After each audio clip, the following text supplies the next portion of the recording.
So I thought I'd take a minute today to explore some of the more frequently asked questions I'm hearing lately. One of the first ones is, a lot of my sellers are considering a move, but they're not sure where to go.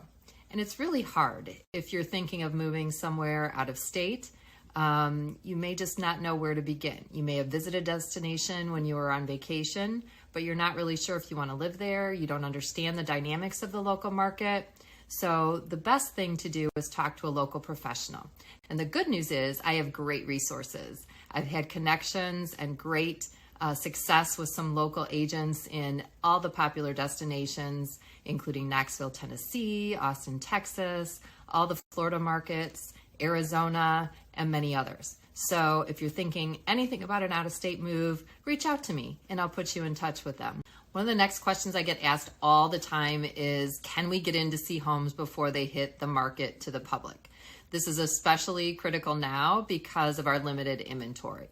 Now, I'm hoping inventory is going to free up a little bit as we head into spring, but the answer to that question is yes and no. So it really is up to the seller. Sometimes they are just preparing the home to get to market and they're not ready to show it. And other times, based on, me having conversations with their agent or sometimes the seller directly, we can get in the home and take a preview to maybe get you, ahead of the game and see if it's something that would fit your needs and we could get an early offer in. One of the questions I get asked from almost every seller is, should I spend money to fix up my home before I sell it? And the answer is, it depends.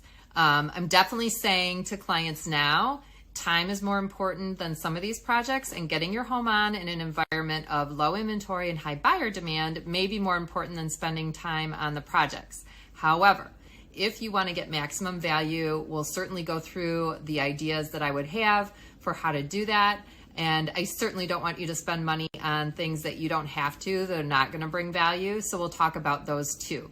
If you have an elderly relative or a home that just, it's been well loved over the years, and we are going to consider an as-is type of situation, that's completely possible as well. So I'll run you through all those scenarios and we'll come up with a plan that fits you best. One of the things that has come into our marketplace and I've been able to take advantage of for clients is the fact that buyers are being more flexible. So what helps my sellers is sometimes just a little bit more time. They need more time to figure out where they're going to go. And we are able to come up with some creative things that we can negotiate into a contract where the seller may be able to stay in the home longer. The buyer might have flexibility because they are able to do a month-to-month rental. They might be living with a friend or relative. And so these are questions that we can help ask up front and put you in the best position as a seller to ultimately reach your goal of your next home.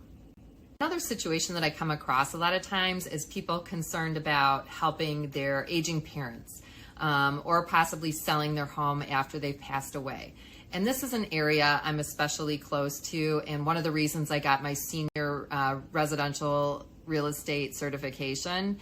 I'm really passionate about being a trusted advisor for this because there are so many unscrupulous characters in this business, not necessarily the real estate professional, but all the people that seem to surround that kind of a transaction. And I want to be the one that you can count on to find trusted resources to help, whether it be an estate sale or an attorney that can help. Just reach out to me. It doesn't have to be, full plans yet. Maybe your parents don't know what they're going to do, but it's sort of inevitable they're going to have to do something. Let's just talk about the options and how I can help in any way. There's so many unique situations out there, and I know I can't answer all the questions in a little video, but hopefully this will encourage you to reach out to me anytime you do have a question.